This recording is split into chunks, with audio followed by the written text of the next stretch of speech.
Welcome back, everyone. Racecast. Don't know what episode we're on now. It's getting to that point where we're so far in, we've lost track. But we are still just as excited to turn up every single week, and especially after a race weekend like we've just had. We have so much to talk about, and we've also got a double header. So we've got another race weekend this weekend, which gives us twice as much to talk about. So stick around. If you do want to follow us on social media, the links are in the description. Instagram, TikTok, Twitter. If you don't want to look at us, because today I'm dressed like a tropical fruit. You think that's what? Considering it's quite cold outside, Yeah. this would have been fine for last week. Yeah, but you know what? I don't care. I'll wear what I like. But, you know, if you don't want to look at me, then you can also listen to us on Apple Podcasts and Spotify. And yeah, if you do, give us a 5-star rating because it really does help us out. But I'm not going to bore you anymore. Let's crack on. All right, guys, welcome along. I think it's actually episode 20. 20? Is that significant enough? I suppose it's not really a milestone, really, is it? Well, what's the next milestone? 25? Can you really say 25? I'd probably say 50. 25 is quarter of a century. Yeah, but I would, Yeah, 50. 50. 50's I'd the say big one. 50. You'll be 45 by the time we get to episode 50. Sod off, man. Sod off. Anyway, welcome along. How are we all? Luke, how have you been? How's unemployment? Yeah, enjoying it. It's nice. I'm not unemployed. I'm here. This is my job. That's what I tell my parents anyway. They've got no idea what's going on. But yeah, no, it's nice. It's nice, you know, just relaxing. And it means, you know, I can watch Friday, Saturday and Sunday. Happy days. That's exactly what you need. Is perfect. What about you? Done much? All good. No, I went away last week. It was quite nice. Went away for a few days with the family. That was quite nice. Back to work today. But I did get back in time to watch the Grand Prix yesterday. And I have to say, I was a bit sceptical whether it was going to be enjoyable or not. I actually thought it was quite good. Do you know what? I think before we even really dive into this race, what I do want to say is this season, each week never fails to surprise me. What I've realised is, you know, like over the years, you have a driver gets on pole position, they lead the race, that's basically race done. It was the clean air, wasn't it? It was, yeah. It made it easy. What we're seeing this year is the complete opposite, because we're seeing pretty good start, a bit of a boring middle. You have the odd little things happening. Obviously, Leclerc went off yesterday. And then it gets really interesting at the end of the race. The final 10, 15 laps of a race. Well, I think definitely what we're seeing is tyre degradation is really interesting this year. Yeah. Really interesting. And I think what's even more interesting about it is how it is dramatically affecting different cars. Oh, massive. Look at Austria. Red Bull suffered massively. Yeah. Ferrari played it really well. And I do think this is it's so dramatic this year, or I don't know if maybe drastic is the word. Drastic? Drastic. You said drastic. What was it like? Jurassic? No, drastic. You listen back. Honestly, you said Jurassic. I thought this is my show. I'll say what you want, yeah. But yeah, and I just think, you know, it is. I know new regulations came in, and we're all hopeful and everything. But I actually think that, you know, they've really lived up to expectation. And I think this race was a really good example as to why they have. Yeah. And I think we're starting to see, as fans, why these changes were needed. And we're starting to see how influential they are, because we were a bit sceptical, maybe race 3 or 4 going forward, that actually there's such big gaps. It's just going to get a bit boring again. But now we're starting to see the gaps. They're not massive gaps. They're around 10-second mark, but they're not as big as maybe what we were seeing last year or the year before, sorry. Yeah. When you had a race leader that would... Yeah. And I agree with the point. You know, I think, maybe 3-4 races in, it was sort of like, oh, here we go again. 2 top teams. Yeah. As, you know, it's nice. Mercedes have clawed back, but then not even just that. You can look at Landon Norris was qualified in between Lewis and George. Massive. So, you know, there's a lot to it, and it is weird where you've got Mercedes who seem to be really bang average at qualifying, and then you stick the car in a race and it's like a different machine. Reliability is so key this year, and Yeah. Mercedes have been nothing short of reliability. Their reliability has been brilliant. Yeah. For you guys who are listening on Spotify or iTunes, you would see that actually I'm wearing a Mercedes top because Well, they won't see. they won't see, but I'm explaining to them. Oh, okay. That's what I meant. I'm wearing a Mercedes top because the boys did it. The boys did good this weekend, Yeah. which we'll get onto. You're wearing a Ferrari hat. I am because, Ferrari. I mean, I assume we're going to get on to them. I think we've got a lot to say about Ferrari. We've had quite a lot to say about them this year. And,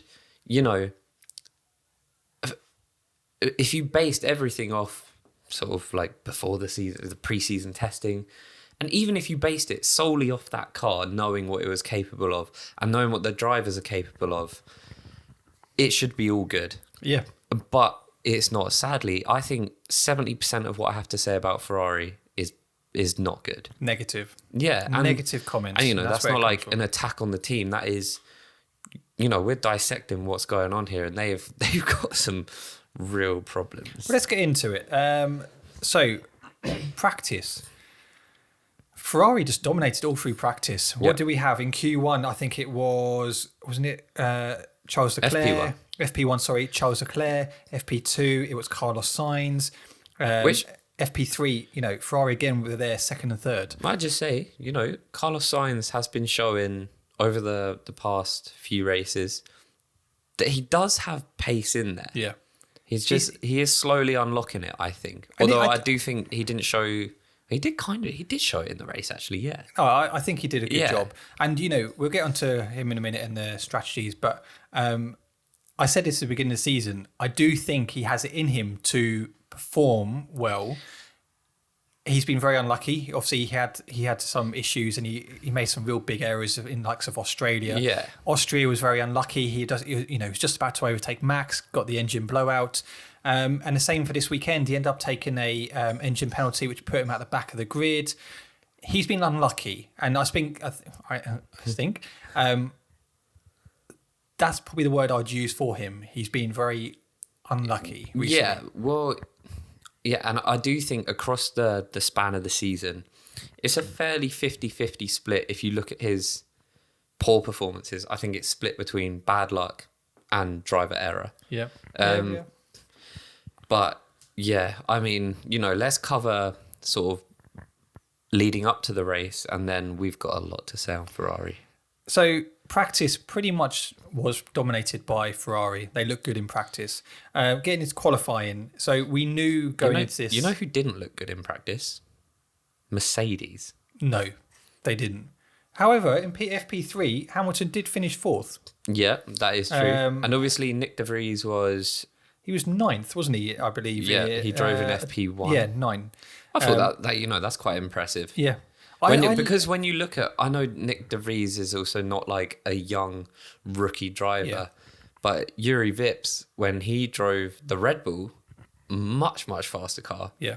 He was dead last. Yeah, no. And I think when you look at it, P9, not bad for him. No, yeah.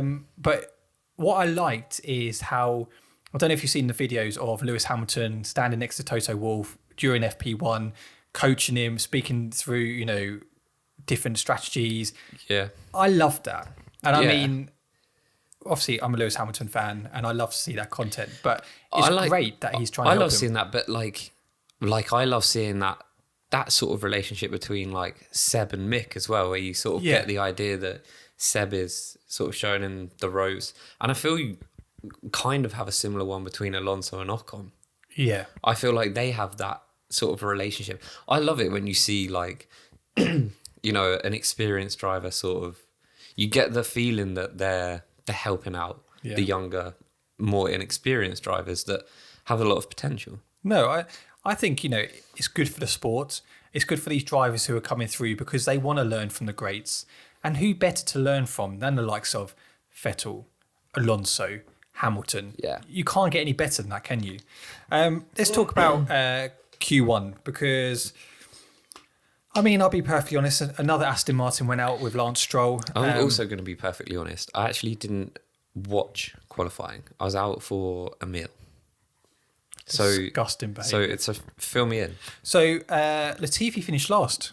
Bit of a shock there. Haas went out.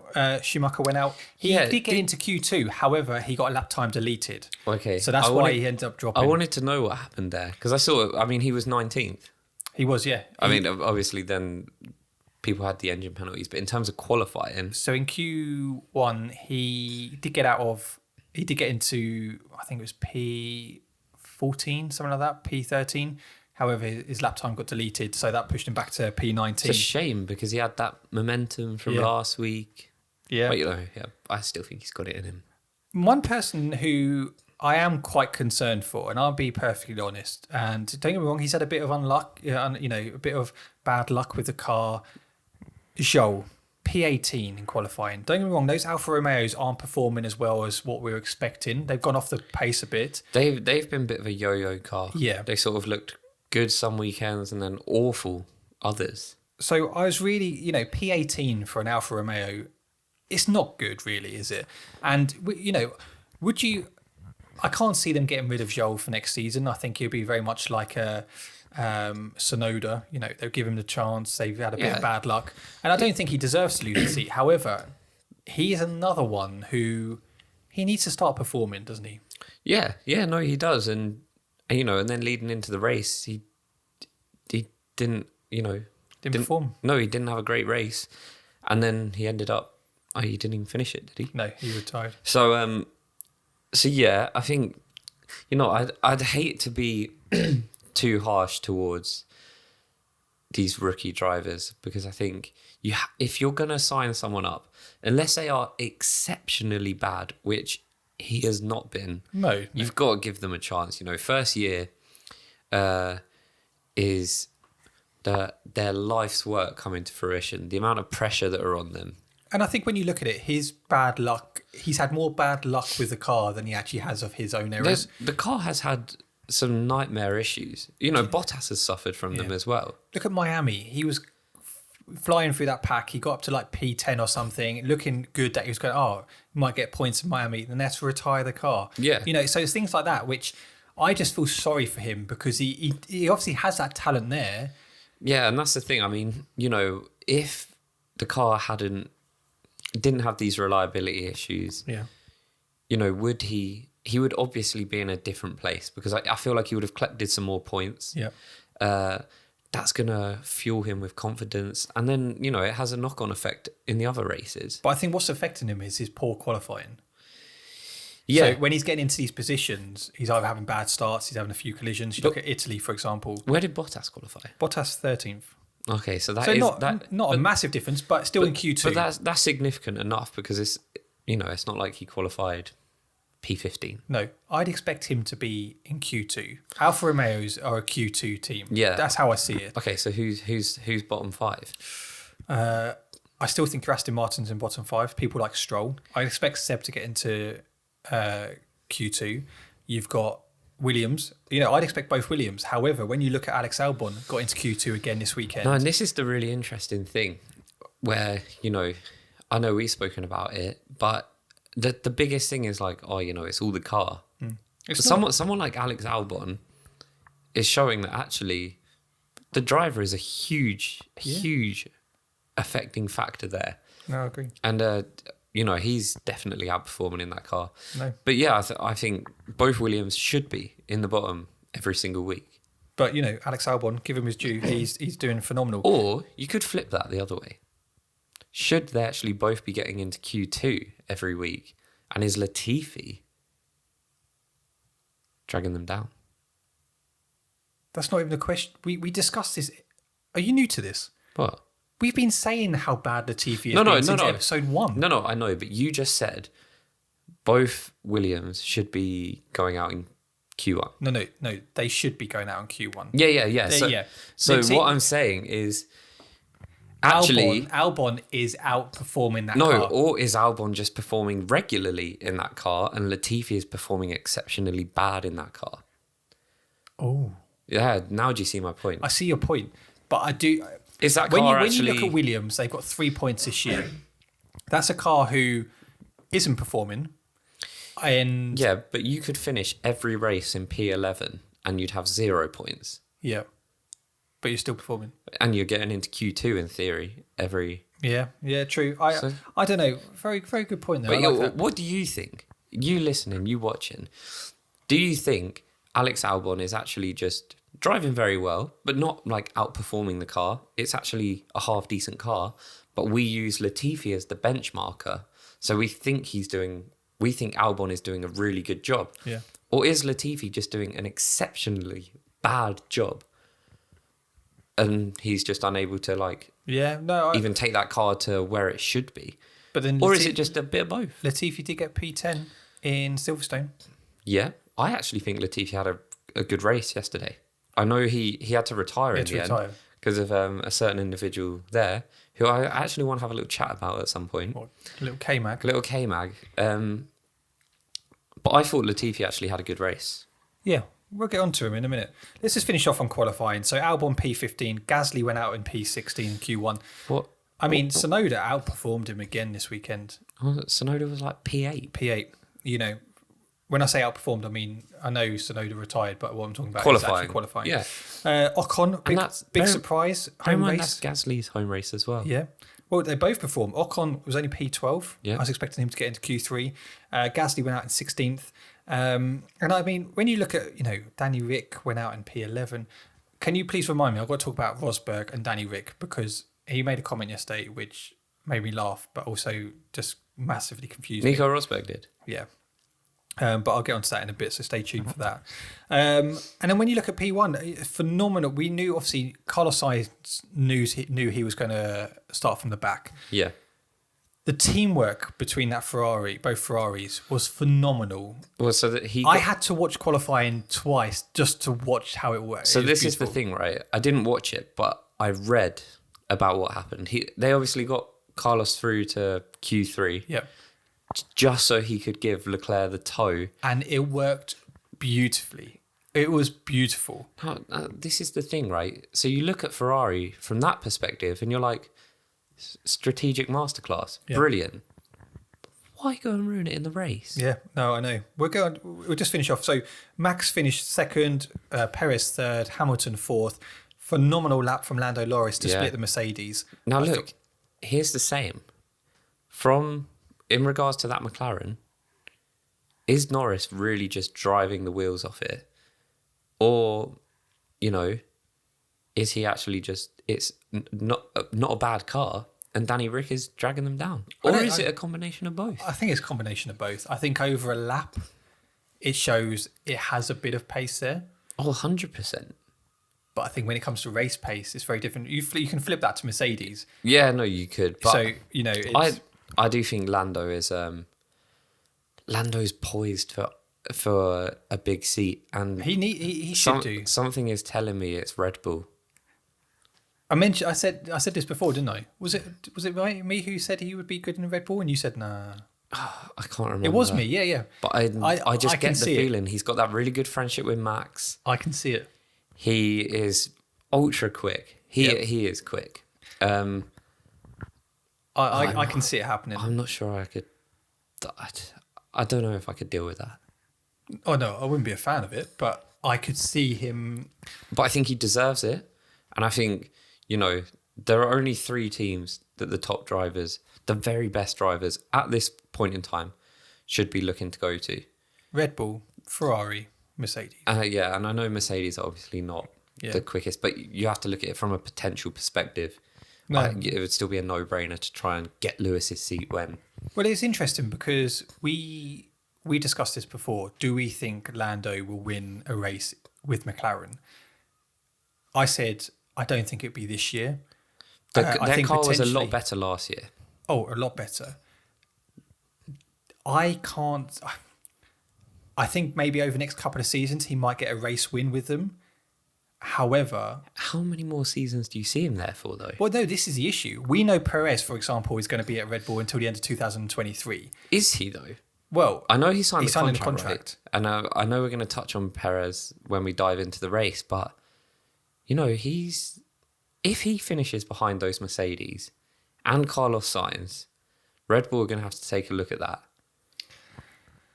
Yeah, I just think they like the dynamic at the moment. They know when they need to, Perez can step it up and be that good number 2 driver. What if that cost them the constructors? But it cost them last year, didn't it? But I think, Yeah, but Perez was better than Bottas. But I guess maybe over this. I mean, I'm not being funny. Bottas was consistent. Yeah. They still won the constructors, didn't they? So Yeah, no, it's true. I think they will keep him for next season. I can't see them getting rid of him now because that would be stupid. There was only a few races ago in Monaco. They gave him a new contract. Yeah. And then to get rid of that now, I think it would be a bit stupid. But I think if Norris is still with McLaren next year, if he has a good year, I could potentially see him maybe getting a race win. I could see it depending on how other teams perform, whether McLaren actually, make that jump next year to actually be a bit more... The car would need to get better and there'd need to be a few retirements. Yeah. Well, Lando Norris, did you see the interview on Sunday with him? It was really interesting because he was saying... when he was at the Sky Pad? No, this was a proper sit-down interview he okay. had. And it was really interesting because he was basically saying, I know I'm not going to be a week in, week out race winner with McLaren. I know that if I'm going to get my first race win, it will be like a bit of luck, like, for example, Ocon had last year in Budapest. So even Danny Rick in Monza. Exactly. And he knows that that's where his win is going to come for in the McLaren seat because he knows that the other teams are a lot stronger in that area. So he said, I know that I'm not going to be winning week in, week out with McLaren at the moment, maybe not for the next few years. But he really wants that win. And he's very well aware that actually he needs to be on it if other teams fail. Yeah. And,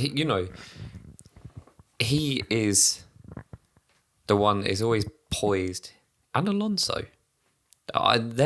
If, for whatever reason, the other 6 drivers, Merc, Red Bull, Ferrari, just weren't allowed to race one weekend, my money would be on Alonso or Norris.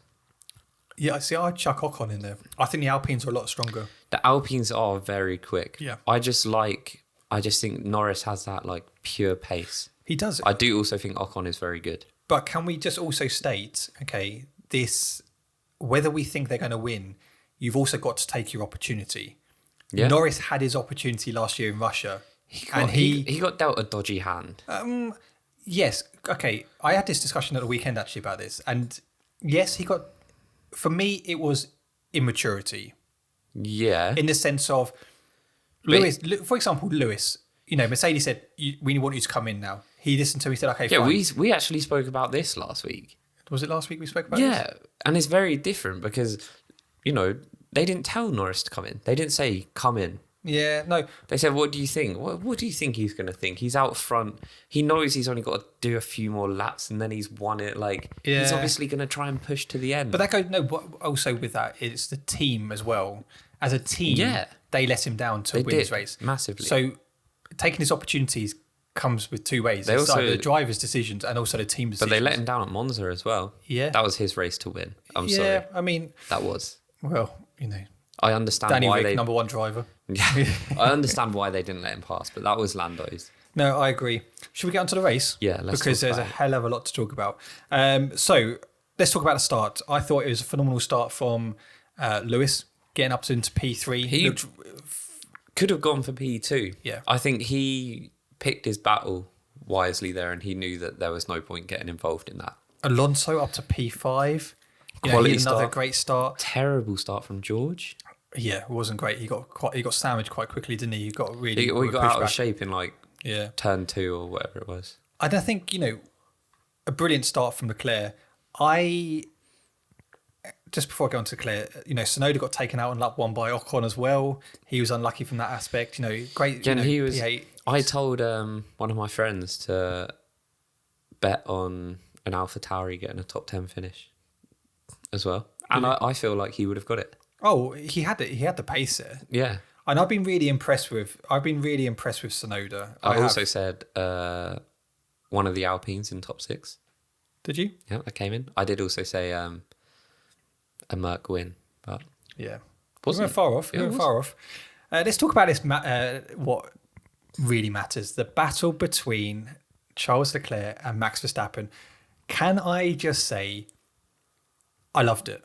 Yeah, I loved that first 15, 16 laps or whatever, because, you had the Red Bull who was fast on the straights. You had the Ferrari who was quick through the corners. And it was so interesting watching it, like watching the times. Half a on the second in screen. between, it And was then, going. like, even if the camera wasn't on them, if it had like gone to someone else for a little bit, you could tell where they were on the track just by looking at the times. Yeah. So you're like, oh, okay, well, you know, they're sort of going down that straight bit, like Max is closing in on him. And like, okay, we're back in the corners, Charles is pulling away. And it was just, you know, we had 14 laps of that close racing. Yeah. And, you know, the issue is, you know, the tyres were being wrecked basically for Max because he was just in that dirty air for that long. But I loved it. I loved the fact that you got two cars there.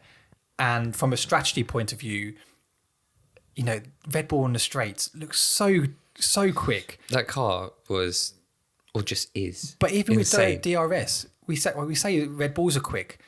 Ferrari still had that quick line because they kept the distance between them. That Ferrari is still a very fast car. And I Yeah. mean, you can look at Carlos Sainz as an example for down the straights, because at least we actually saw him overtaking. Yeah.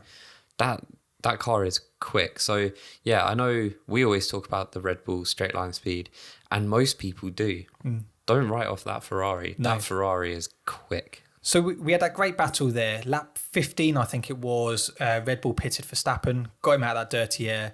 Leclerc stayed out, went on from that aspect. But I just want to have a touch on, so from the pit stop, he came out behind Norris. I think it was P7, P8 he came out Yeah, it behind. was around there. I think, as you know, we touched on this before as a racing driver, sometimes you have to pick your battles, who you're racing. But if you're also racing, I'd expect you to have a bit of a challenge with drivers. Do you know what I mean? Because I'm not being funny. Have you seen the overtake from Verstappen and Norris? No, but Norris probably waved at him or something as he went. He literally went as wide as possible as you could go. Perhaps he is going for that Red Bull seat, but he went as wide as possible just to let Max go through. And I was thinking to myself, do you know what? I get it. He's not in your race, and I get that you don't want to challenge him and battle him. I get that, but you're a racing driver. Yeah, I know what you mean. Sometimes it's frustrating to see. And do you know what? The perfect comparison, like the polar opposite, would be look at Alonso at Budapest last year. Now, I know Ocon was out in front, but Alonso's race wasn't with Lewis. And, you know, that it could have easily caused a collision and ruined Alonso's race, and then even potentially Ocon's. But like, Alonso didn't want to be overtaken. No. You know, and I said there was the element of he's trying to do it for the team as well. Didn't want Lewis closing in on Ocon. But, I mean, very rarely do you see Alonso let someone pass easily. He battles. Anyway. Yeah. So that's just a good example of it. But yeah, no, you do see a fair amount of it where the car's just like, yeah, you know, they just let them go. And someone that I've always spoken highly of in this situation is Lance Stroll. Yeah. He always defends, and he defends very hard. I like it personally. I don't think it would matter who was behind him. He'd drive like that. Yeah. He does. And, you know, he did it with Hamilton in Canada. Yeah. Or Leclerc, in Canada. He's done it with Hamilton. Where did he do it with Hamilton? I can't remember where, but he has battled him. It might have even been Canada. But I just think to myself, you're racing for position. At the end of the day, it's for position. Yeah. You know, that Verstappen has pitted. He's coming out behind you. Yes, okay, we know that he's going to get you at some point, but he's still behind you, and you're in a better position than he is. And the thing is, I guess I completely understand the alternative argument. It's not your race. Racing him is just going to damage your tyres. Yeah. It's going to slow you down. And then, you know, whoever's behind you is going to be closing in the gap. I get it. From an entertainment perspective, I would just love to see the drivers just battle whoever. You know, but then you know that actually, okay, Leclerc might not have that luck. Would Norris and that move out away for Leclerc? You know, you got to. There's definitely friendships in Formula One now, which I don't think there used to be. You've got to battle to get through, and you've got to make it as difficult for your opponents as possible. So I don't know. I just feel like it was just an easy. Oh yeah, do you want to go through? Have fun. Go and get him, Tiger. You know, like something from like Spider-Man or something. Little pat on the back as he went past. Go on, son. Get out there. You know. Let's talk about Leclerc because. Oh, this guy. Do you know what? I'm a massive fan of Leclerc, and it pains me to say that because I'm not a massive fan of Ferrari. I like what they do, but I'm a Mercedes fan.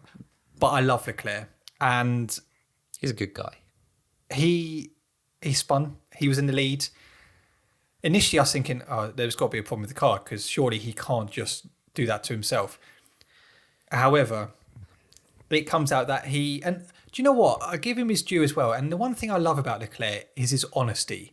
There's many drivers who could have come out there and gone, oh, there was something with the phalanges or something. I would have said that. Yeah. He came out afterwards and he was like, they went, oh, Charles, what happened? It was a mistake. It was my own fault. And I fully respect that as a driver. And we need that more in the sport because you hear a lot of drivers complain about other stuff. Oh, what happened here? I don't understand what happened. Leclerc came out after. He said, it's my fault. And I can't expect to win championships if I keep making these errors. And it was an honest interview and I loved it. That is true as hell, by the way. That was not the drive of a champion. No. Look at Lewis. Look at Max. Max is, over the last 2 seasons in particular, such a flawless driver. Yeah. He doesn't make errors. And every driver makes errors. Yeah. But when the pressure is on, you're more likely to make errors. What makes a champion is that pressure doesn't lead to errors. We discussed this earlier in the season, though, didn't we? That his lack of experience might be the thing that hangs a cloud over his head. And that's why I don't think Verstappen pushes as hard as he does with Leclerc because Leclerc is prone to mistakes. Yeah. And he highlighted that yesterday. However, last year... he had to race Lewis a lot harder. Lewis doesn't make... I know he made a mistake this year in Austria, but last year, Lewis doesn't make mistakes. No, and so you don't have that luxury of knowing, that car's likely to make a mistake. It was a completely different battle for Max last year, but Max has also shown his maturity this year. You got Max and Charles are like the same age. Yeah. But Max is a much, much more mature driver. That's just in my opinion. Watching it, you see it. He's a lot more calculated, which is. It sounds weird because if you compare that to last season, he wasn't. Yeah, no, he was aggressive. He was very immature last year in certain aspects. At times, he looked desperate, still flawless. I'm not shitting on him here or anything. He was phenomenal last year, absolutely phenomenal. But it's like a completely different driver. Yeah, and he picks his time. And it showed as well in Max's interview. You even heard him over the radio. Is Leclerc okay? Yeah. Can you imagine him asking last year, is Lewis okay? How many legs are broken? There's the difference. And this is what I said to you earlier, didn't I, before the podcast? And this pains me, okay? I'm starting to like Max Verstappen. And after last year, I was like, I don't like Red Bull. Well, I still don't like Red Bull. But I'm liking how Max is turning... I think with him, he's a lot more mature now. Seems to be a lot more respectful. He seems to be very relaxed, and also the main thing is what you're seeing is a phenomenal racing driver there. I think that's what makes him likable at the moment. For me, is just how good he is. Oh, and I've always I remember back in 2006. I loved Fernando Alonso because he was so quick. He was just he was so good. And then obviously before it was Schumacher. And it was there is something about loving someone or really, really, really liking people that are just really good. Yeah. And you can't deny that. And last season, Max, I despised him. Oh. But obviously there's a rivalry here. This season, there's no rivalry, so I can actually understand your point, because he is. It's a pleasure to watch him. And in interviews, he came out yesterday, and afterwards they said to him, okay, you're 60 odd points ahead now. Is that championship done? And he was like, well, no. He said, why would it be done? Because at the end of the day, 2 DNFs for him, and like Charles is 10 behind him or something. So, but okay, let's touch on that quickly. So 60 points away. 10 races to go. It's gonna seem like the end of the world for Leclerc at the moment. But then there's a mountain to climb. So working this out, so there's 10 races to go. Okay, you get 7 points extra for a race win over the person in second. If Leclerc wins the next 10 races, and no driver has ever won 10 races in a row. I'm just saying, mathematically, it's still possible. Mathematically, it is very possible. Ferrari's... Can you imagine Leclerc wins 10 in a row? Reliability issues. Yeah, Leclerc is capable of winning 10 races in a row. He's a driver that I believe could, especially with the car, he could win every race. But he's not going to because his experience, when I say he's able to, I mean purely on skill. His experience, he's made a few mistakes. He made a mistake at Imola. Yeah. He was pushing too hard and he spun.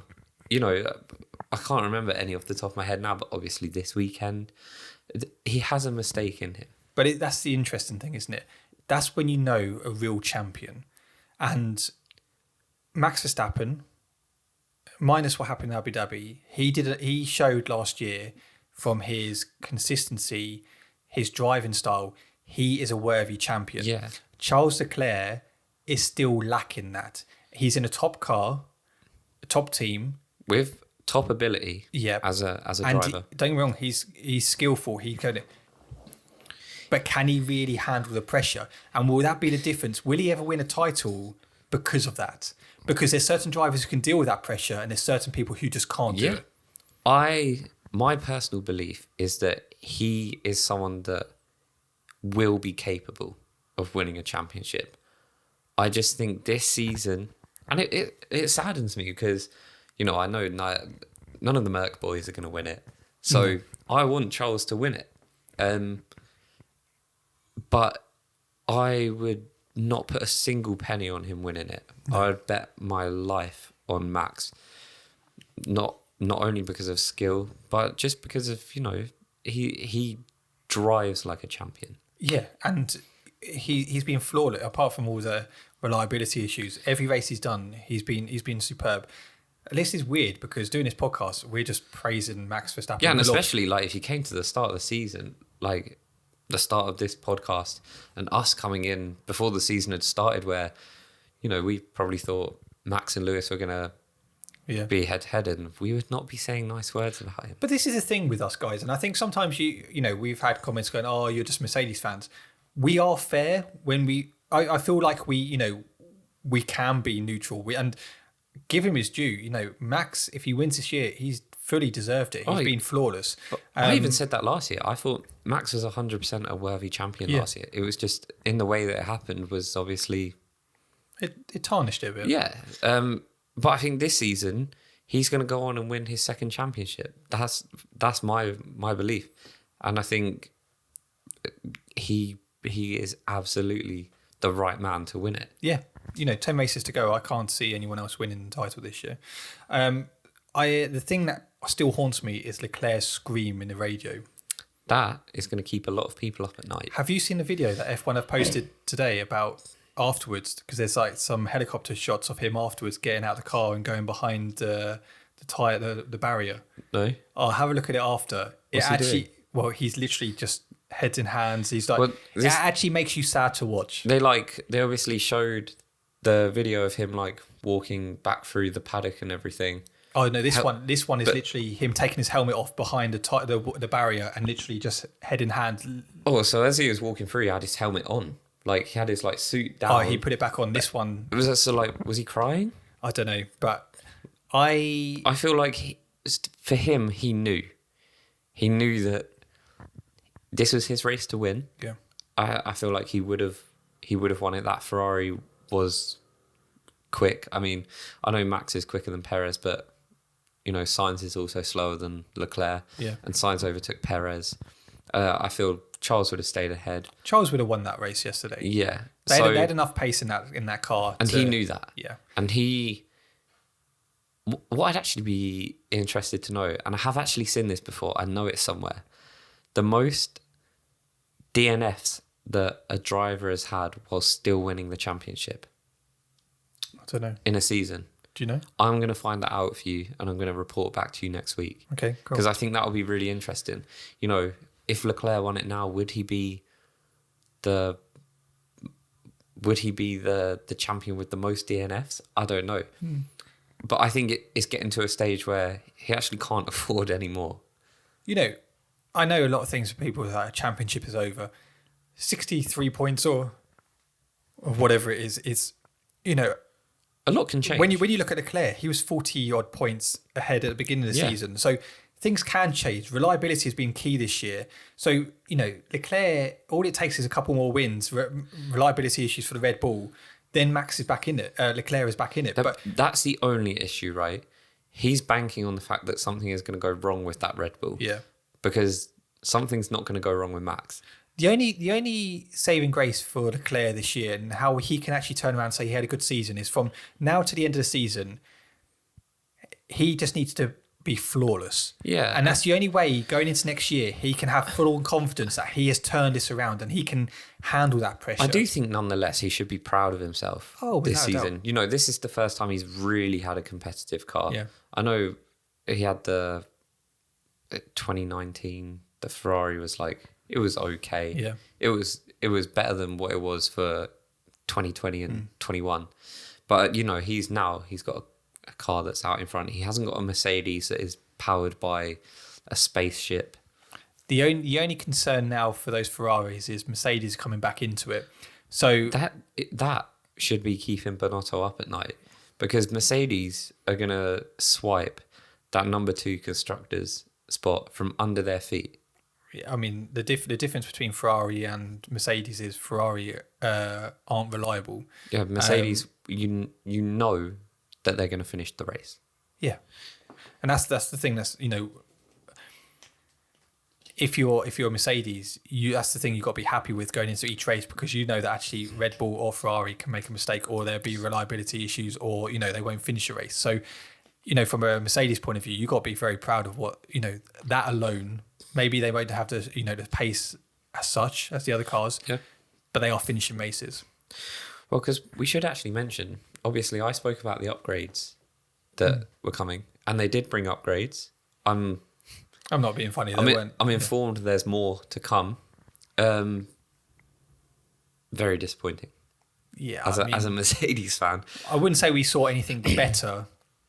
Don't get me wrong, you know, Leclerc went out, Hamilton did great to get a P2. Oh, but P2 and P3, I was take delighted. the smile off my face. Yeah, I was delighted.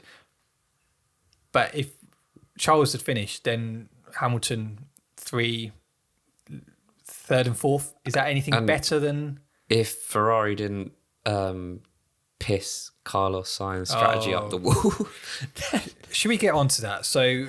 What is wrong with them? No, what, like, do they have a problem?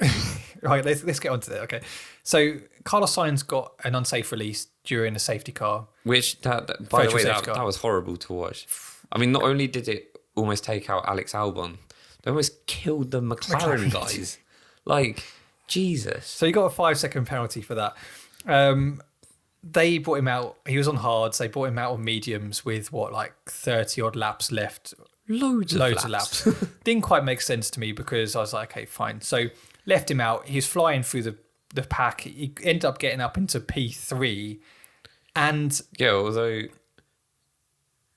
because Perez was in P2 at the time, wasn't he? No, Perez was in P3. Hamilton was in P2. Correct. Thank you very much. So, but prior to Carlos Sainz taking P3, as he was battling Perez, which was really not an easy battle, because obviously you got to remember the easiest place to overtake is the straight with DRS.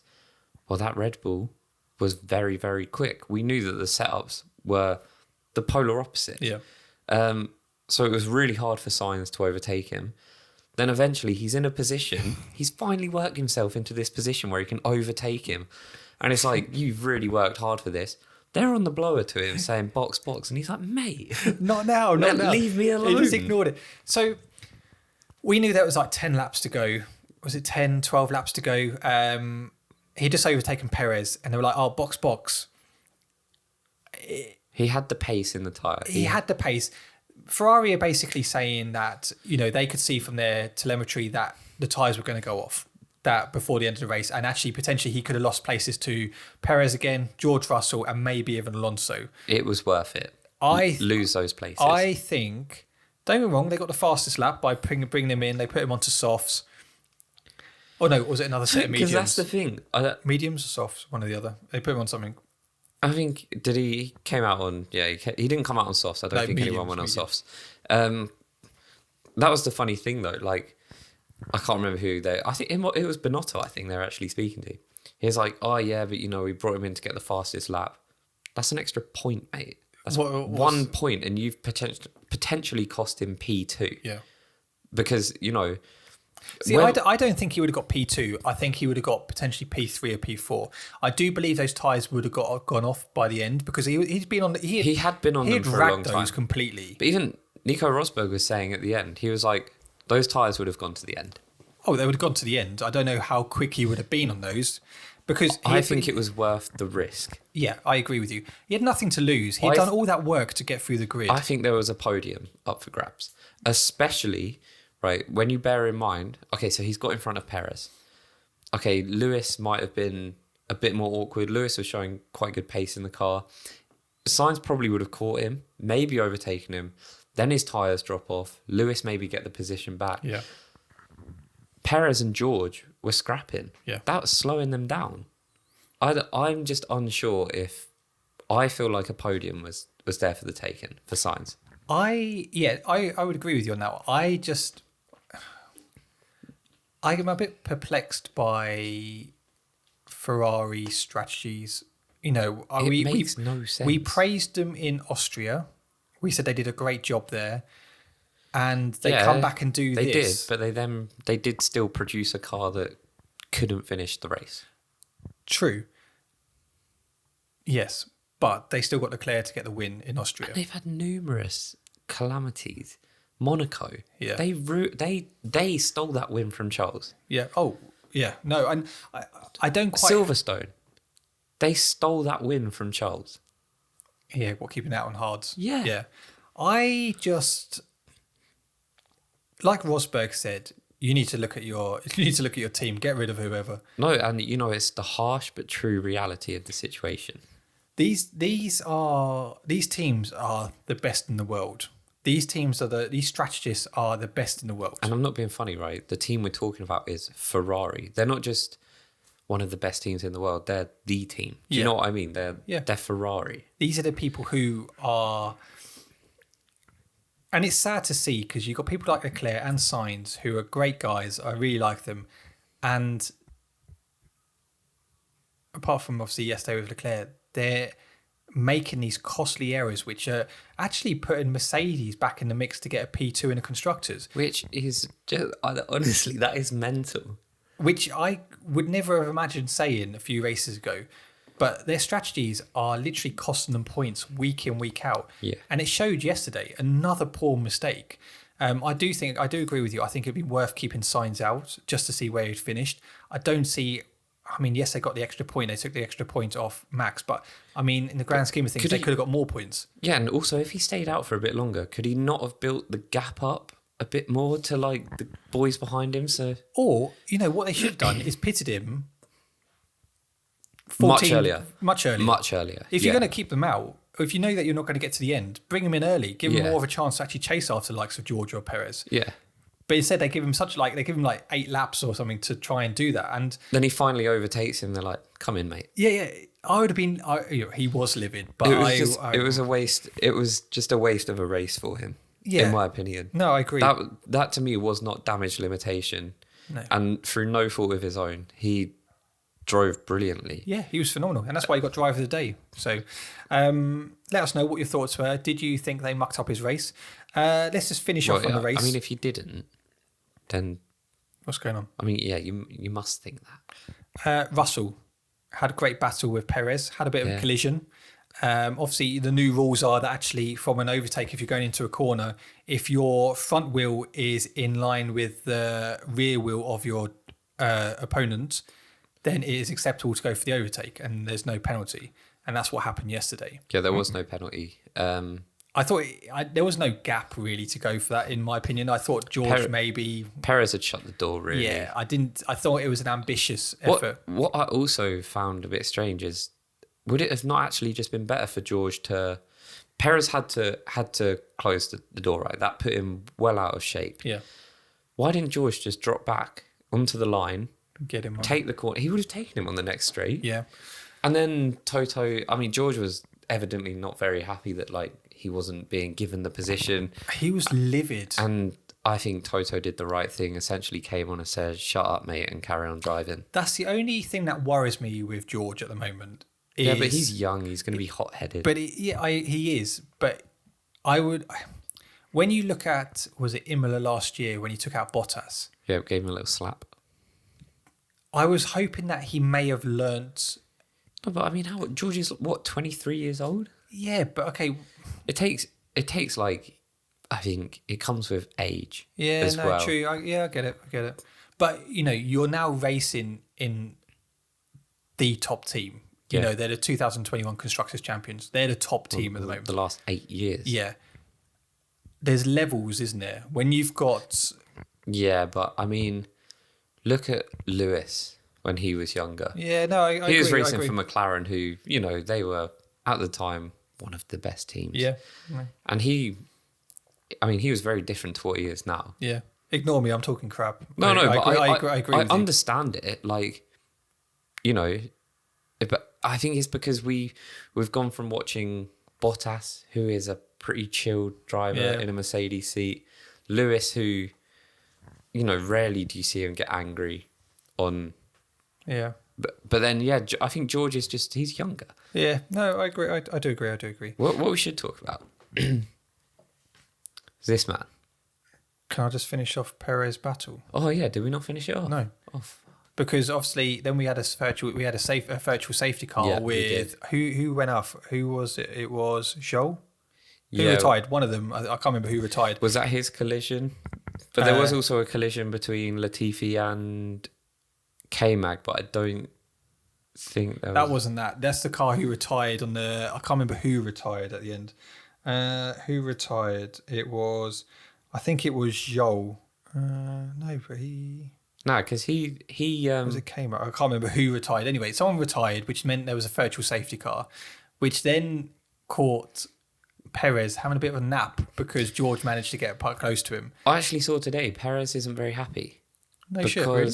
He said it popped up basically saying VSC ending in turn 8.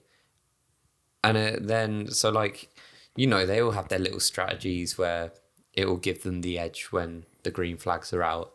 So I think he'd built up too much of a gap because they then changed it to turn 12 when it was ending. So by which time he had to slow right down. George was able to come up to him and then it ended and George just put his foot down and he was gone. But Perez had quite a difficult weekend. He couldn't catch up with those Mercedes. He couldn't catch up with Hamilton. Which is insane because Max was just out front flying.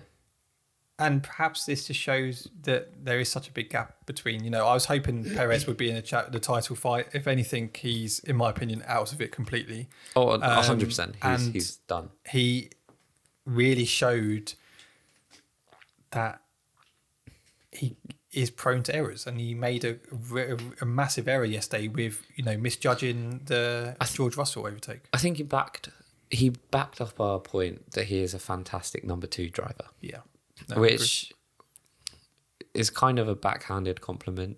Yeah, there are negative undertones to it, but being a good number 2 for a top team is not the worst position to be in. No. Because there's always opportunity. Yeah, I agree. Do you want to talk about K-Mag? Guys, let us know. Were you disappointed with Perez? And should he, or was it just a very good, game plan from Russell? Let us know. K-Mag has caused a few collisions this year. Yes. Latifi, Nicholas Latifi overtook him. He got overtaken by Williams, driven by Nicholas Latifi. There wasn't. So this is an interesting and one. he just crashed into him. I watched it again. Magnussen was closing off that gap when Latifi went into him. Latifi was in front.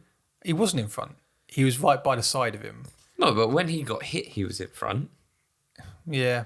Because Magnussen was coming up the inside. They were taking a right-hand turn. Latifi was there, and he just... Yeah. I personally thought it was Magnussen's fault, and I feel like he's got... I mean, he's hit Lewis twice this year. Yeah. I just feel like... I love the fact we're just looking at him. It's like we're talking to him. What are you doing, mate? Come on, tell us. What's going on? I just feel like he...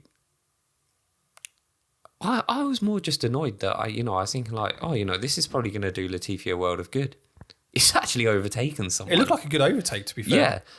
And then it was almost like, oh no, he's just twatted him. And now he's got to retire. So it's just like, I don't know, it just like it wound me up a little bit because I have also seen it maybe through the Mercedes tinted glasses where I feel like he's been well too like racy with Lewis. Yeah. And he has collided with him. I'm pretty sure it's twice this season. Twice. One in Spain, where he got the puncher. Yeah. And then he did it a week after. Yeah, as they were kind of around that big turn. I can't remember what it was. Where was it? It was... who did we have? Spain. It wasn't Monaco, I don't think. No, it wasn't Monaco. Azerbaijan? Nah, they didn't collide there. Canada? Oh, no, it was very close together. Yeah. I can't remember whereabouts it was. But yeah, no, I do agree with you. I think, there's something... He had a good start to the season. He did. These Hasses are starting to dwindle off a bit. Yeah, but then look at last race. Yeah. But this is what I was saying at the beginning of the season. At the beginning of the episode. This season's so interesting because next week, Aston Martin could finish 7 and 8. And it would just be out of nowhere. Inconsistencies. There's so many inconsistencies throughout the teams. And I think that makes it so interesting for us. Yeah, no, I agree. Finishing off on the race. Delighted for Max. I thought he fully deserved a win yesterday. Yeah. Brilliant performance from Mercedes. Yeah. I'm really delighted to see both of them on the podium. If you read the title of last week's podcast, Mercedes expected to shine. Something like that. Yeah. I mean, and I called it. I said Lewis was going to win. Granted, I got that wrong. You did. But no, on a whole, P2. Delighted for Mercedes. It was great to see both of them on the podium. Shocker from Ferrari. Felt really sorry for Leclerc. I think, he is and what Lewis Hamilton said in the past, you have a bright future. He does. However, my concerns with him is can he, he's driven in this top team for a while now. And when I say top team, I mean a Ferrari they are a top team. They're a well-known, but this is first season with a top car. So let's see. This is his learning season. I think we can excuse him this season. We can, to a certain extent. To a certain extent, yeah. He should not be finishing if he finishes third in the championship, then he's had a shocking season. He needs to finish He needs to finish second in the title standards, driver standards. Anything less than that is a really poor season. Really, really bad. Quality weekend for Alpine. Alpine, very good. Alonso was phenomenal. I love the fact that he said, you're going to have to pick up the pace because McLaren's are coming behind you. No, don't worry. I want them behind me because I want to basically screw their tyres. Yeah. What a genius. Fernando Alonso, I love you. I thought it was brilliant. That is the mindset of a champion, boys and girls. It was brilliant. I absolutely loved it. When that came through the radio, no, don't worry about it. This is what I want. I was like, what a legend. And him and Lewis had some very kind words to say about each other during the presses as well. Yeah. Obviously, Lewis Hamilton, 300th Grand Prix. Yeah. Little fact. You want to know a fact? Go on. I like a fact. He is the only driver, I don't know how to say the fact. Out of all the drivers that have done 300 races, he is the driver to have finished highest. So none of those other drivers from their 300th race. have finished in P2. P2, yeah. Well, no one's No one's won, yeah. No one's won. But P2 is also the highest. Yeah. Because I did post that. Fernando Alonso, not only did he get sick for this weekend, he has also broken another record. Do you know what record that is? I do. It is most laps in Formula One. Most laps completed in F1 history. What a guy. What a guy. Which was actually only set last year by Kimi Räikkönen. It was, yeah. I like it. Records are there to be broken. I'm a big fan of Alonso. I like him. I like him a lot. Before we get into Hungary, I have a little question for you and a little quiz. What do I win? No, you don't win anything. But you can win something later on. You can play at home. This is, to be fair, it is pretty easy, but I found this quite interesting. Make sure you do play at home. Like, I know, because Matt's just said that, and you're probably thinking, I'm not going to play it. Say it out loud. Yeah. Get Like, a pen and paper. We'll hear you. We will. So, what 3 drivers have won 22% of all F1 races? I know 2 of them are pretty obvious. Yeah, 2 of them are. Is this like the top 3 drivers? So, Because obviously there's Lewis and Schumacher. Yeah. So, what 3 drivers have won 22% of all F1 races? So, out of all the races that have happened, I think I can answer this. 22% of these wins are by 3 drivers. Lewis, Michael, and Seb. Well done. Yeah. That's mad, isn't it? 22%. That is when you bear in mind, like, Seb's was only really for 4 seasons. Yeah. I mean, he dominated those 4 seasons.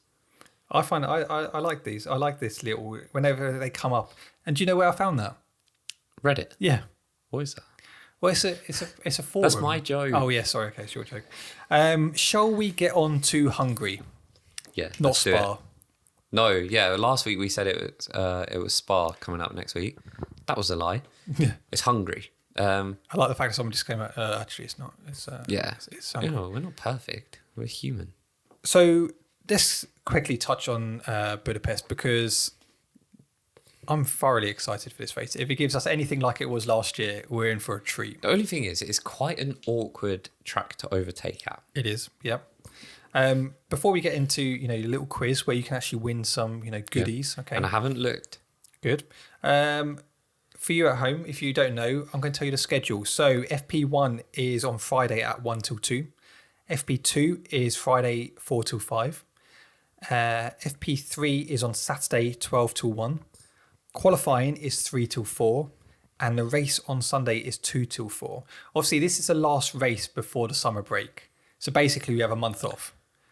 And may I just say... But we don't. We don't. We'll be here. We've got a lot of good, exciting stuff. You know this, if you're an OG and you've been listening for a while, you know that actually we wanted to do a few little things. So, pick our top 20 drivers, all of this stuff. Yeah.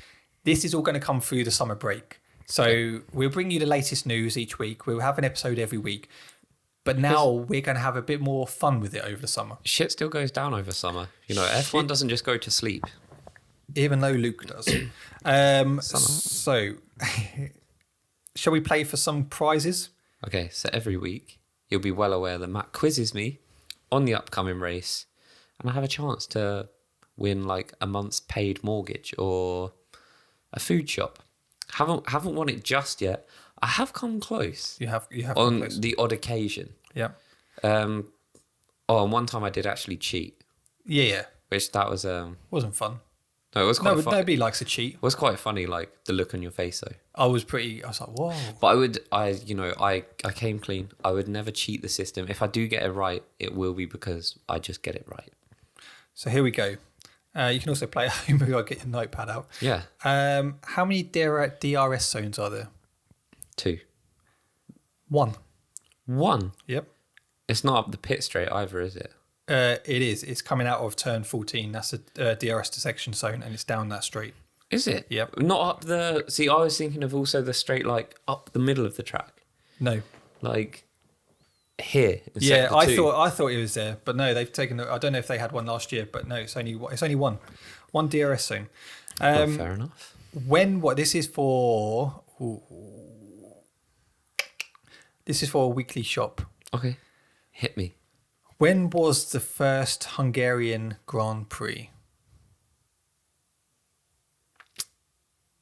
Every week, I don't know what this baffles me every week. He goes quiet for like a good 10 seconds. And when I edited this video the other week, you just had silence for a good 10 seconds. So Okay. It's just because I'm trying to think, right? Hungary, Eastern Europe. I don't know if they were part of the Soviet Union. Am I thinking too deep into it? Probably thinking a bit too deep. Okay, I'm trying to think of the type of track. It's very proper race track. 1983. 1986. No! Yeah. And do you know who the first driver was to win there? Oh God, in the 80s. He's been in the press recently. Nelson Piquet. Yeah. Nelson Piquet won the first F1 race around the Hungarian ring, famously slithering his Williams around the outside of Ayrton Senna's Lotus to take the lead. There you go. Stat. Senna. I could have said Senna. Okay.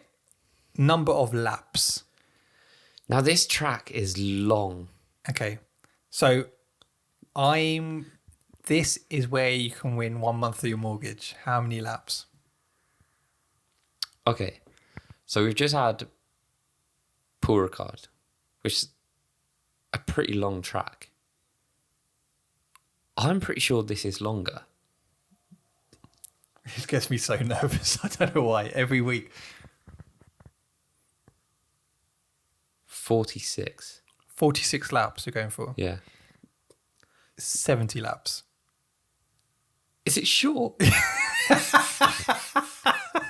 Why did I think it was so long? I showed you the bloody map before. It's shorter.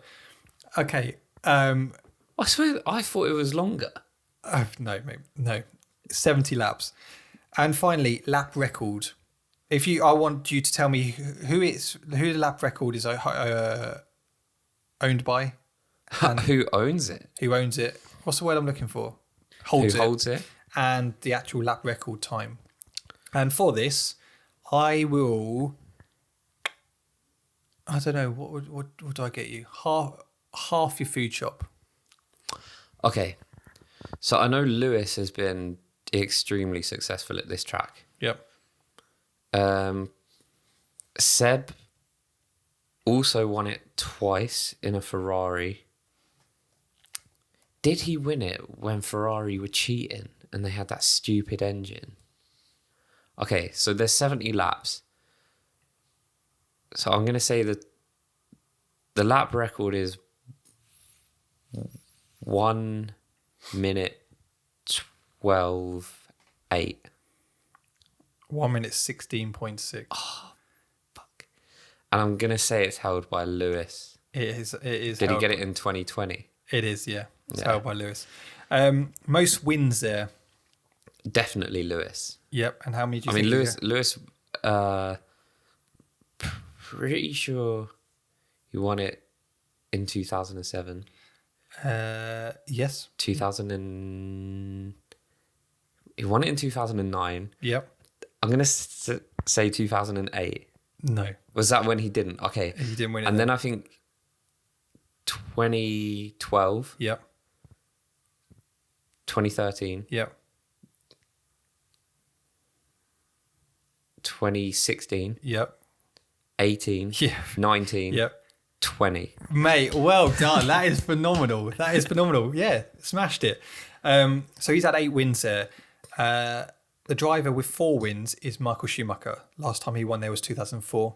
And then Ayrton Senna is there with 3 wins as well. It's quite impressive, isn't it? It is. Other drivers who have got 2 wins there is Nelson Piquet, Damon Hill, Jacques Villeneuve, Mika Hakkinen, Vettel, and Jenson Button. Yeah, but because... Sorry. I reckon I can tell you when Button won it. Okay. Okay. 2006. Yeah. Now this is where 2011. Mate, what is going on? Have you seen this before? No. That is phenomenal. Look at that.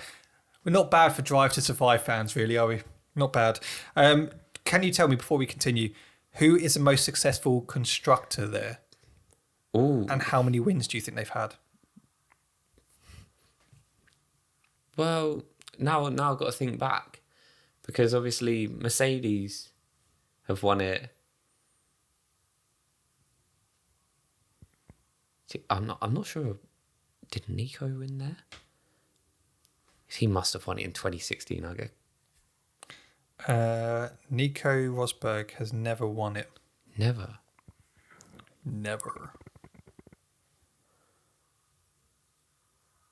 So see, because it's easy to think, oh, Mercedes, because Lewis has won that 8 times, but he actually won it 3 times with McLaren. Yep. Does it count if they were McLaren Mercedes? 'Cause they were powered by Mercedes for 2 of those wins. They were, but no. I suppose, yeah. I suppose because you got McLaren Honda as well, so you could include that. I'm going to keep it simple. I'm just going to say McLaren. Okay, you're correct. How many wins? Ooh. Well, they've definitely got 3 with Lewis. Yep. 1 with Jensen. Yep. Senna. If he's got 3 wins there, I'm going to assume they're all with McLaren. Yep. So that's 3, 6, 7. Did you say Mika Hakkinen? Mika Hakkinen won there. Yep. How many times? I'm not going to tell you that. Almost got me good. I'm going to say they've got 13 wins there. 11. Oh. So I can tell you, Ayrton Senna had 3 wins. After that, there was a bit of a while. 1992 was the last win. The next win was for Mick Hakkinen in 1999, who had 2 wins back to back. After that, Ferrari dominated for a couple of years, followed by Renault and Ferrari again. Kimi Räikkönen then won in 2005. Again, you're then looking at 2007 for Lewis Hamilton. Heikki Kovalainen, that is a name from the past, won for McLaren Mercedes in 2008, and then Hamilton won again in 2009. And then you're looking at 2011 for Jenson Button, Lewis Hamilton. That 2005 McLaren that Kimi Räikkönen drove, in my opinion, one of the nicest looking cars. Yeah, no, that black that was on it, I loved it. It was sick. I do like it. Obviously, just recapping last year, very interesting race. It all started off on wets. Hamilton, for some reason, was the only car to... Well, because there was obviously... It started in the wet, didn't it? Bottas took out... everyone. I loved it. Yeah, because obviously we were like sort of really hitting the peak of this like Lewis and Max rivalry. Bottas just comes through like a steam train, wipes out like 7 of them. One of them being Max, so I'm like, perfect. Then they obviously it's red flagged because there's just a pile up. Everyone else, as they're like doing their out lap or like formation lap, whatever, after the red flags, jump into the pits. Everyone, and I mean every single car that was not involved in that pile up, other than Lewis Hamilton, went into the pits to start from the pits so they could start on dry tyres. Lewis was out on intermediates, I think. Yeah. Didn't work out well for him. No, Not gonna lie. Went to the back of the grid. I still love that radio message. So where am I? Lewis, you're back of the grid, but we believe you have enough pace in there to actually get through the grid. It's like basically saying, yeah, we fucked up. Yeah. Although they're not actually allowed to talk, are they, on the formation lap over the radio? No. So they are. They're allowed to be told when to box and stuff like that. On formation lap? Yeah. I didn't think that. But it wasn't a formation lap. Yeah, they were forming the grid, weren't they? After the red flag. Oh yeah. I actually think that was Lewis's mistake. Yeah. Every other driver knew to come in. It was poor, wasn't it? It was poor. And I just remember looking at it going, what the hell? You can almost compare that to the Lando situation that we spoke about. Yeah. Where Lewis probably just thought, no, Max is out. If I'm in front, I'm going to win this race. Yeah, if you're on the right tyres. Yeah. And he went on to not win that race. Massively screwed him, but a massive shout out to Ocon. What a superb drive for him. Ultimately, was helped hugely by a ridiculously good drive by Fernando Alonso. He held Lewis Hamilton off. Oh my beauty. God. I was going mental. I was livid. However, from a neutral point of view, it was. And now looking back, as time has passed on, It was great drive. It was so good. It was so annoying. Get out of the way. I was just like, anyone but fucking Alonso. Yeah. Where's Norris when you need him? Yeah. He'll bloody get out of the car and let you pass. Waving past. Like a traffic warden. Smack his arse on the way through. Go on, son, go and get him. But yeah, and it was a really good race. Yeah, I really enjoyed it. Bottas, you hero. He is a good number 2 driver. He just wipes out the competition. I just love his radio message after. What was it? Sorry about that, guys. It's just like, you've done millions of pounds of damage. Yeah, he had a lot of sorry cards to write that evening. Yeah. It was so good. It was so good. It was good. I loved it. But on the whole, very good race. What are we expecting this weekend? I'm expecting Ferrari to come back strong, in my opinion. I think, we've seen that Ferrari over the last few races have that pace. They can take it to Red Bull. It's going to be another hot weekend, they're predicting. We know that actually Ferrari are very good on the tyre. Their tyre warm-up and tyre deg, and you see their grip and the traction as they pull out of corners. It's impressive. They've nailed that element of the car. For me, they're favourites. The only reason that it could be costly is by errors and strategy. Yeah. That's the only way reliability. That's the only way I can't see Ferrari winning this weekend. In my opinion, it's Ferrari's to lose. And I know we've said that for a few weeks, but I think Red Bull are consistent. So if, Okay, who's your top 3 for this weekend? I was about to ask you the same. Oh, you asked me then, Sunshine. Who's your top 3 for this weekend? Good question, Luke. I just thought of that one. I'm going to go for Leclerc, Verstappen, Hamilton. Oh, bold. What's happened to Sainz? I'm thinking something will happen with one of the Ferraris. It is interesting because I do this all the time when I make the predictions. I just think of the 3 best drivers. Mm. Now, for me, the 3 best drivers on that grid are Leclerc, Max, and Lewis.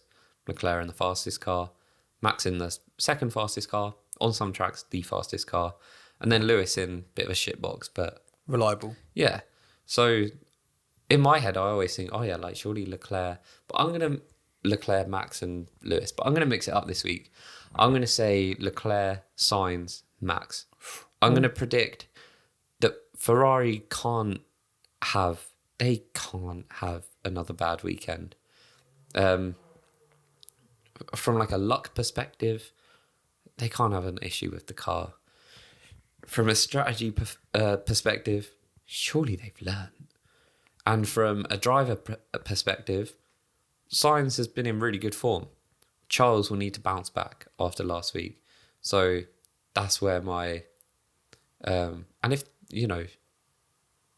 I think the Mercedes might give Perez a hard time after this weekend. It'll be interesting to see how the car performs there as well. Can I change my prediction? Me? So my prediction is I'm going to go for Carlos Sainz win. Okay. I'm then going to go Max and then Charles. My rationale for this is Sainz is in good form. He is. He showed over the last few weekends he has that pace in that car and he's looking confident in it. Yep.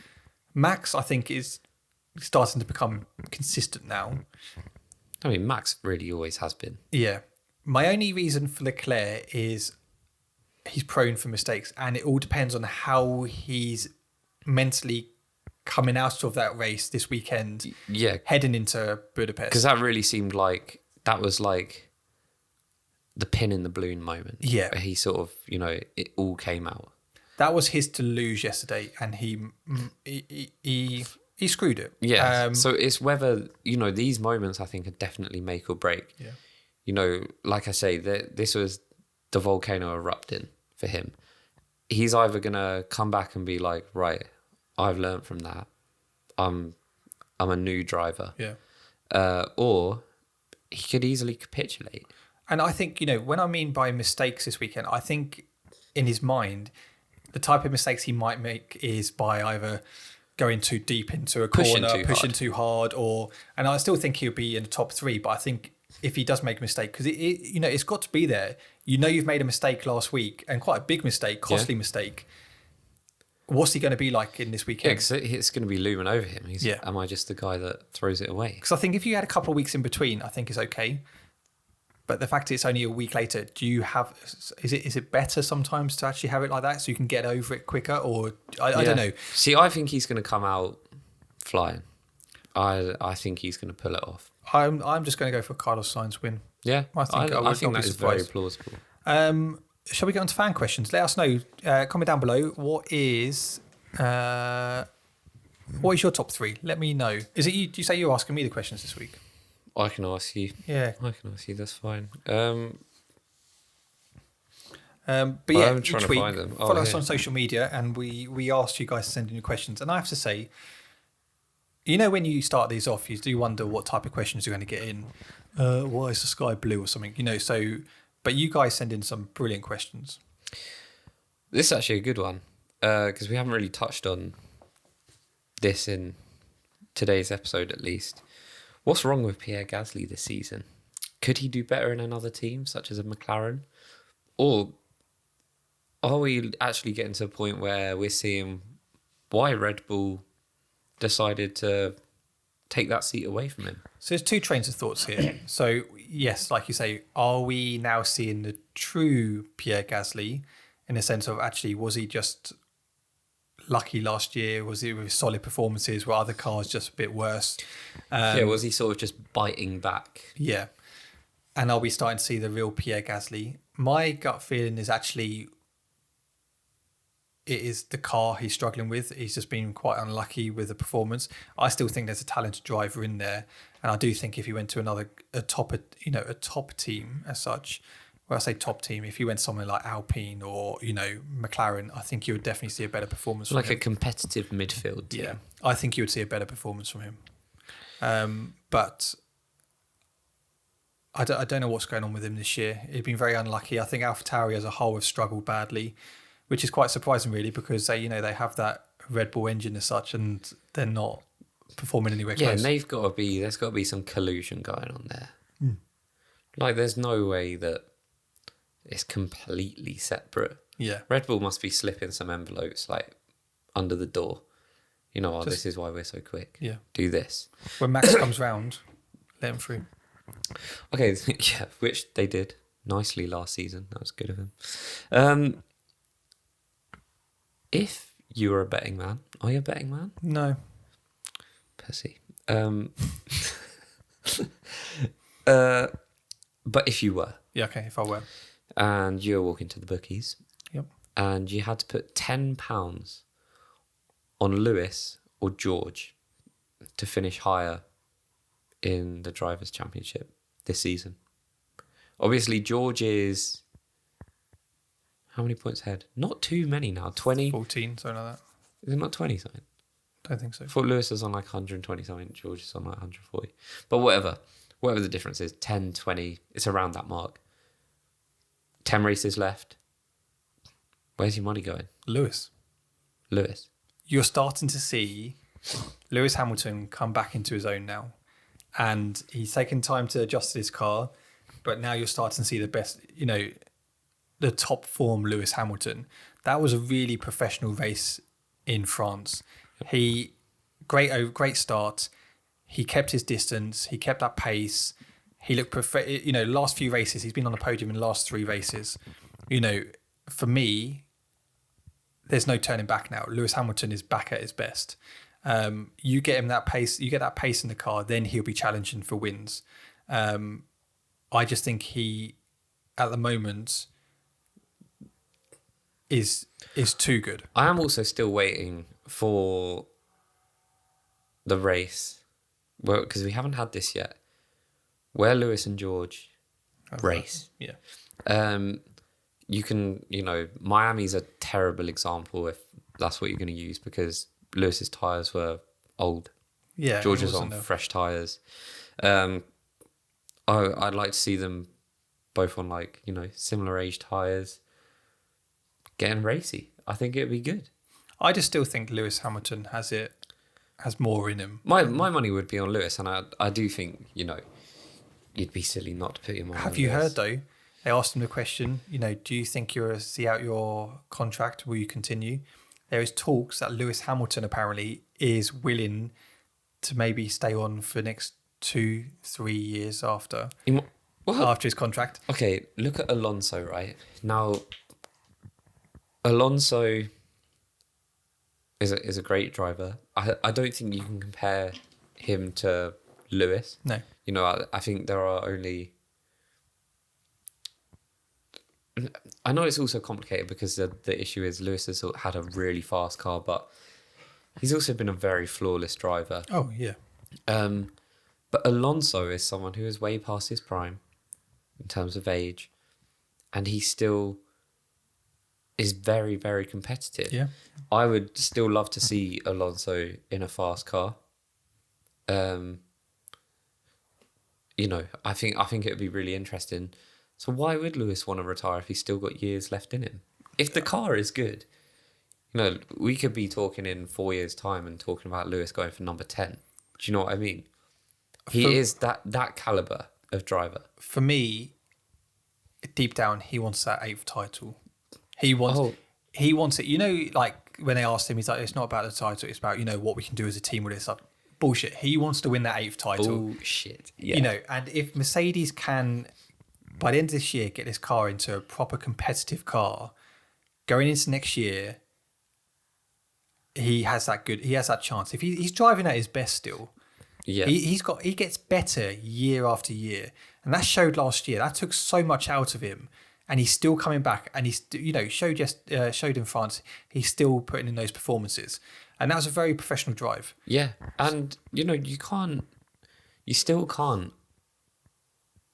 ignore the fact that the car is not. It's not a great car. No. When you compare it to a championship winning car. But you still got, Lewis dispatched Perez. Yeah. Easy, who is in a championship winning car. And kept him very comfortable distance. He pulled away. Yeah. Yeah, so, don't underestimate that, because that is a big thing. And that's when, we can also call in the caliber of Max Verstappen. Lewis wasn't able to close the gap because Max was driving that car to its full potential, and Lewis was driving the Merc to its full potential. The car's just quicker. I can't wait for the day when Bono comes over the radio and goes, Lewis, it's hammer time. Yeah. I can't wait for that day. The day that comes back, we'll come onto this podcast. All right, when that happens, we'll come on one day. We'll do a special episode. And I'll be unbearable, freaking delighted. For Red Bull fans. It'd be an hour and a half of literally just talking about hammer time. Anyway. Well, actually talking about the Mercedes, have Ferrari fumbled the chance for first? And are they now actually just fighting for second against Mercedes in the Constructors' Championship? So, obviously, we can't say they're out, but I think they are fumbling. They fumbled it. Mercedes are, like we said earlier on, their reliability has been so key in pushing them up the table. When I say pushing up, they've been in third, but getting them closer to Red Bull. I think it's something like 40 points now, which is mental when you look at how good these Red Bulls and Ferraris are. Yeah. The fact that Mercedes are so close in the constructors. If they turn it around and they get that pace in that car and they start challenging. That's the thing, right? Summer is a long time. 4 weeks. A lot could change. I mean, Red Bull might unlock something on their car that all of a sudden now they've got the straight line speed and they've got the corners. And, you just never know. Mercedes might come back with some mental upgrade that they've discovered and implemented, and the car is now a rocket ship. Mate, we got to stop talking about upgrades for Mercedes because I can't deal with. I can't deal with every week you getting excited. It's like seeing a kid at Christmas. Open up their presents, expecting them to get like a PlayStation 5. They get like a Nintendo 64. For me, right, the thing to compare it to is it's like the transfer market in football. You're like, think we're getting Mbappe this season. Read a couple of reports in the Mirror or something. Never happens, but you still get excited about it. But this is the thing. I know I bang on about them for Merc, but other teams are bringing them too. You know, what if Ferrari bring like a reliability upgrade and their car never breaks down for the rest of the season? No. So who knows? I think it's exciting, but I do think Ferrari have fumbled winning the constructors, and I do think it is Red Bulls. Oh yeah, I would put comfortable amounts of money on them winning. £2.50. Yeah, well, you know, I don't have a job, so that's about all of my money at the moment. You know, we'll take it down to this. Can you imagine though if someone's actually at home listening to this and going, "Oh shit, Luke's struggling. Like, let's do a GoFundMe page or something." If you did want to do that, I didn't tell you this, did I? So there was a message the other day on our Racecast Gmail account, our email account, from someone who said, "Hi, love the show. Can I have Luke's number?" So I responded going, "Oh, what would you like Luke's number for?" And the response was, "I just want to be friends."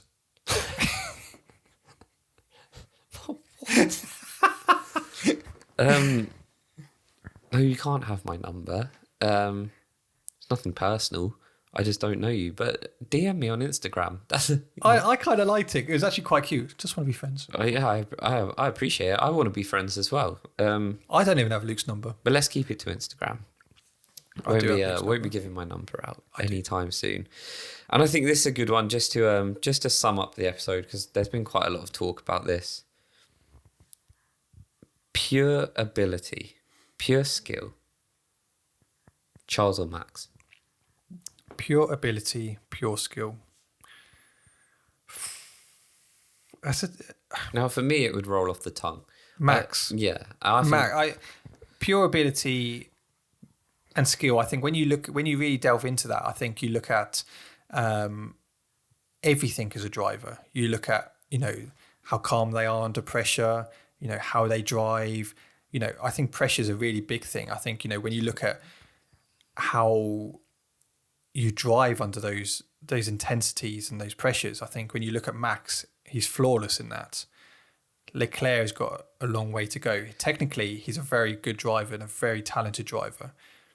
But I honestly you look at Max and I see him as an all-round package. You know, he has everything. He checks all the boxes. He can deliver. He's fast. He can, you know, he's not afraid. He has no fear. He's trustworthy. He's reliable. You know, the only reason you don't get reliable, you know, is from the car, not him. He's reliable. Yeah.